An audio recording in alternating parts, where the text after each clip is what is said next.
Who do you guys play? An epic and titanic struggle. It's at the entire year I couldn't go to the game, and now has a house in Seacliff, right at one of the curves on like Camino del Mar. It's a really cool. So I give people a lot of credit that are willing to step up and do that. Well, he also has a tax kids. A lot of what? Tax breaks. Well, it's a matter of how. I mean, when you get to be at that level.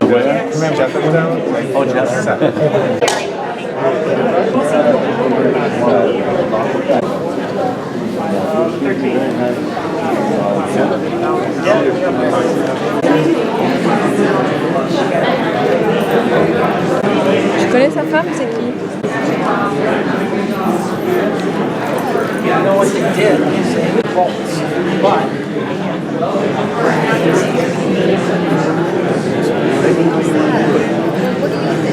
no one can see it from here. Je suis mariée avec le lust, pas l'amour. Blessed because he asked me to help him With I this guess curate the place. here? Curate the Knesset Israel, which has been closed for a long time. Oh, nice. So I went and we went through all the books with a Jewish book dealer. Yeah. And we went to the cemetery, we buried everything. And this menorah was there and it was a real disaster. Where was it? In the old synagogue. Really? On Sutter and Leavenworth. Wow. And you I restored? was 70 when I was 10. I went to that temple, Knesset Israel. Really? As a young It's kid. abandoned now? It's starting up again with these fellas. Moshe. Oh. Moshe's going to take over. But they have the one on 6th Street also? Yes. They're going to have both? Yeah. See, Pacific Heights is Sutter Streets. Yes, You know? yes. Pacific Heights is a nice location, better than 6th Street. The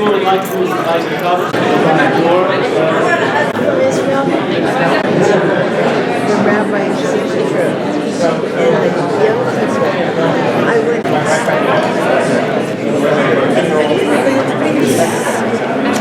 So you...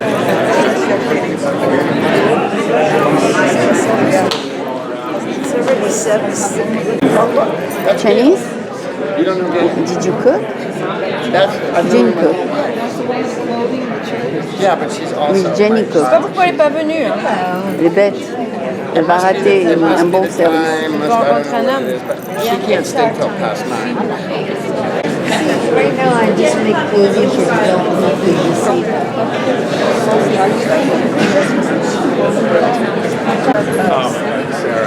How do you not remember Sarah?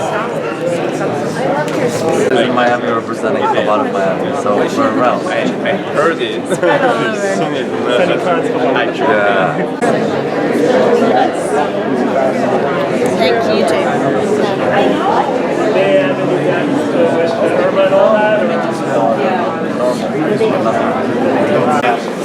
There's a lot of hype, yeah. I'm sorry.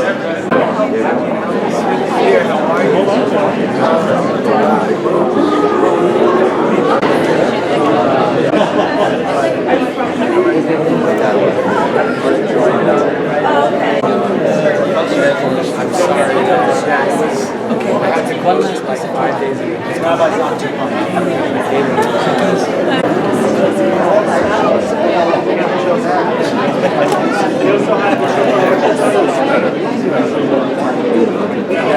Yeah, I know. It was a little dark, like like service. Thank you.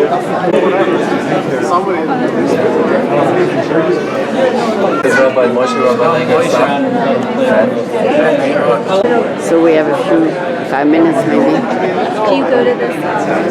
No, because that's Where are you from? How did you end up out here?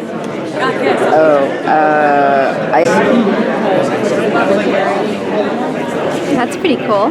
Yeah, that's the trip. Holy day. But on regular days they don't have. On regular weeks. I mean during the year. Yeah.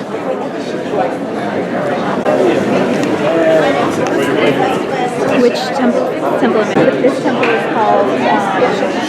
But they have one 6th and Mission, 6th Street and Mission. Oh, they do already? Everybody's wearing tennis shoes tonight. Oh. So everybody's wearing tennis. I'm sure I am not dressed. Nobody's noticing me anyway, I'm too old. I noticed you. To be honest, I don't usually go to services, but Today you decided to come?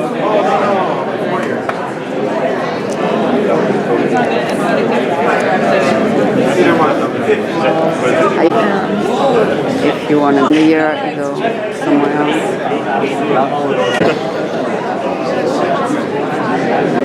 Guess I could always be better.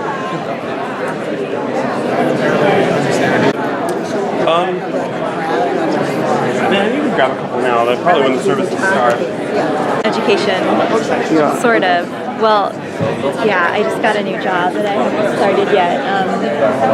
Their services, they did every age.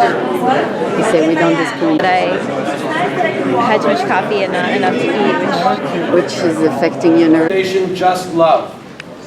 We are inclusive yet diverse. Everyone is welcome to enjoy our wide range of cultural, spiritual, educational, social, and prayer opportunities, such as tonight and throughout the whole year. Our doors are always open. Yom Kippur is a unique holiday in that when you look at the other holidays, you usually see physical, tangible mitzvahs. We shake the lulav on Sukkot, we eat matzah on Passover, we hear the Ten Commandments on Shavuot, but on Rosh Hashanah, on Yom Kippur, what is that tangible, physical action? What's that mitzvah that we're performing? That mitzvah is teshuvah, which means which is loosely and probably incorrectly translated as repentance. Repentance indicates that there's been some sin, that there's been some negative behavior, and one has to correct that. But the literal and more true translation of teshuvah is return. To return to one's innermost essence of who we really are, trying to appreciate, trying to identify what that unconditional essence of our soul really is. Entertaining the essence of who we are, not entertaining how we could be effective or how we can do or how we can speak, but where do we see ourselves on the highest and most deepest level. This perspective will help us experience the Kol Nidre prayer which we are about to chant. Kol Nidre is basically a saying of annulling all our vows, our oaths, our promises, that we're nullifying them. The cantor sings it 3 times and the congregation follows. And this to many people is the highlight of Yom Kippur. When you think about it for a moment, it's really strange. We're coming here at a serious moment. It's the Day of Atonement, we're fasting, and so why are we saying that all the commitments and all the promises that we made to people are null and void? It seems like you don't want to be responsible for your commitments and actions.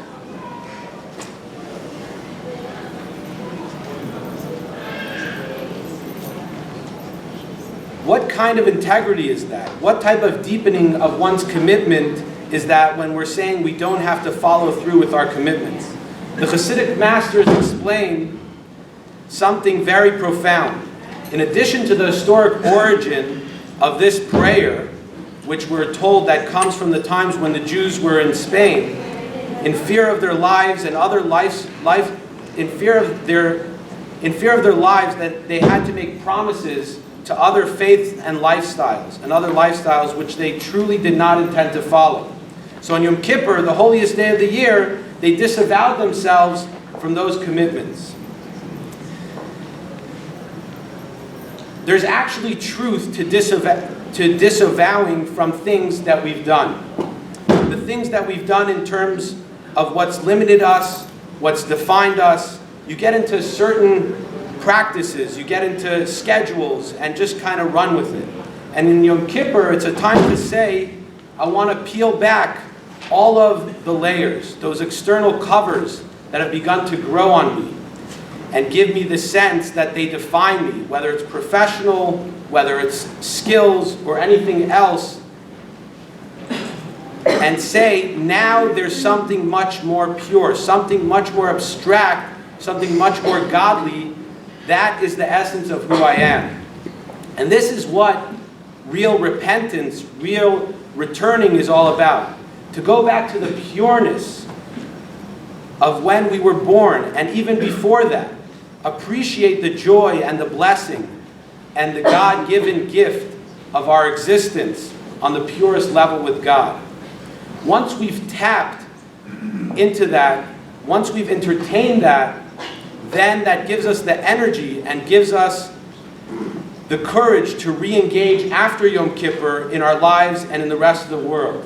And re-engage with a deeper commitment and a deeper level of conviction, with a deeper level of godly mission to apply all that richness and all that transcendent energy into everything that we do. Now I would like to call upon Rabbi Langer, the Executive Director of Chabad of San Francisco, to say a couple of words.